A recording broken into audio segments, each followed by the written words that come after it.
O'zbekiston aholisining deyarli yarmi 19 milliondan ortig'i xotin-qizlardan iborat. Bu raqam ortida taqdirlar bor. Mehribon onalar, ilm izlayotgan qizlar, orzu maqsadlari ulkan bo'lgan millionlab ayollar turibdi. Va har bir xotin-qiz o'zini davlat tarafidan himoyalangan va jamiyatga kerakli his qilishi lozim. Har bir ona farzandlarining kelajagi uchun xotirjam bo'lishi.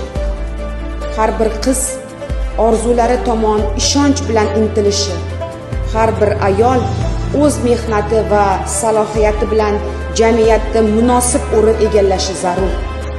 Har bir xotin-qiz prezidentimizning e'tibori va g'amxo'rligini, davlatning himoyasi, ko'magini o'zida, o'z hayotida his qilishi shart. Bu shunchaki vazifa emas, bu prezidentimizning qat'iy talabi. Hurmatli yig'ilish ishtirokchilari, bilimli, mustaqil fikrlaydigan, o'z huquqlarini yaxshi bilgan ayol nafaqat o'z hayotini, balki butun oilasining kelajagini, yurt kelajagini o'zgartira oladi. Ana shunday ayollar ko'paygan sari mamlakatimiz yanada kuchli, yanada qudratli bo'ladi. Bildirilgan ishonch uchun katta rahmat.